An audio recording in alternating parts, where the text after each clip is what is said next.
హరీష్ రావు గారికి నేను ఒక సూటి ప్రశ్న చేస్తా ఉన్నాను. తెలంగాణ ప్రజలకు ఇవాళ హరీష్ రావు గారు సభ్యత సంస్కారం గురించి చెప్తే మాకు సిగ్గనిపిస్తా ఉంది. 10 ఏళ్లలో మీ భాష, మీ వ్యవహారశీలి, మీ విధానం చూసి ప్రజలు అసహించుకున్నారు. తెలంగాణ ప్రజలు మీకు అందరికీ పాతర వేశారనే విషయాన్ని మర్చిపోవద్దు.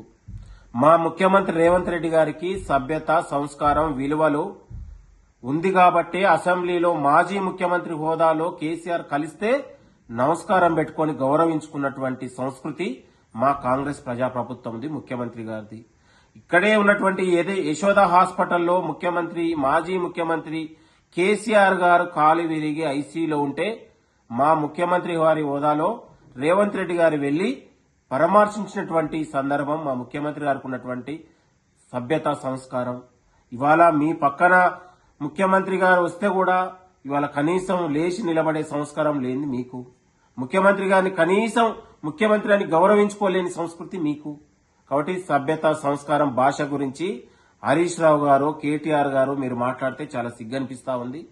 తెలంగాణలో ఒక లేఖి భాషను, రోత భాషను, గలీజు భాషను తెలంగాణలో మీరు ఏర్పాటు చేసిందే మీరు, మాట్లాడిందే మీరు. మేమెప్పుడు కూడా తెలంగాణ ప్రజల కోసం, తెలంగాణ రాష్ట్రం కోసం, తెలంగాణ అభివృద్ధి కోసం ఎక్కడి వరకైనా వెళ్లడానికి సిద్ధం, ఎవరితోనైనా కలవడానికనే సిద్ధంగా తెలంగాణ అభివృద్ధి కోసం మేము పాటుపడుతున్న వాళ్ళం. తెలంగాణలో ఇవాళ రాజకీయాలు వేరు, ప్రజల అభివృద్ధి వేరు అనే విధంగా మాట్లాడుకున్నటువంటి వాళ్ళం. తెలంగాణలో ప్రతిపక్షాలు, పాలక పక్షాలు కలిసి ఉండాలి తెలంగాణ రాష్ట్ర అభివృద్ధి కోసం అనేది కోరుకున్నది మేము. కాబట్టి మీరు గలీజు భాషలకు, తెలంగాణలో కుటిల రాజకీయాలకు పాతర వేసింది మీరు. కాబట్టి హరీష్ రావు గారు మీరు మాట్లాడే మాటలు కావచ్చు, మీరు చేస్తున్న ఆరోపణలు కావచ్చు, 27 నెలలుగా మీరు అనేక విష ప్రచారాలు చేసిరు, అనేక ఉన్నటువంటి మాట్లాడారు. ఏ ఒక్క దానికి కూడా మీరు ఆధారం చూపించలేకపోయారు. తెలంగాణ రాష్ట్రంలో ప్రజల విశ్వాసంతోని, ప్రజల ఆమోదంతోనే ఇవాళ జూబ్లీహిల్స్ ఉప ఎన్నికైనా, పార్లమెంట్ అయినా, గ్రామ పంచాయతీ ఎన్నికలైనా ప్రజల విశ్వాసంతోనే గెలవగలిగినాం. రేపు జరగబోయే 116 మున్సిపాలిటీలు కావచ్చు, 7 కార్పొరేషన్లు కావచ్చు, ప్రజల ఆశీర్వాదంతోనే, ప్రజా పాలన అభివృద్ధితోనే మేము ఓట్లు అడుగుతున్నాం. ఖచ్చితంగా తెలంగాణ ప్రజలు 52 లక్షల మంది పట్టణ ప్రజలు కాంగ్రెస్ ప్రజాపాలనకు, ముఖ్యమంత్రి రేవంత్ రెడ్డి గారి ఊందాతనానికి రేపు ఓటు వేయబోతా ఉన్నారు.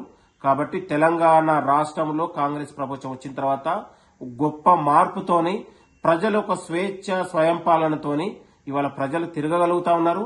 మేము ఒక ప్రజాస్వామ్యయుత పాలనకు మేము అవకాశం ఇవ్వగలిగినాం. కాబట్టి హరీష్ రావు గారు, కేటీఆర్ గారు, రేవంత్ రెడ్డి గారు ఉన్న రోజులు మా ఆటలు సాగవనే ఇవాళ రోజుకొక బామర్ది, రోజుకొక వేషం వేసి ఇక రోజుకొక సురభి నాటకాలు ఆడుతా ఉన్నారు. తెలంగాణ ప్రజలందరూ కూడా గమనిస్తా ఉన్నారు.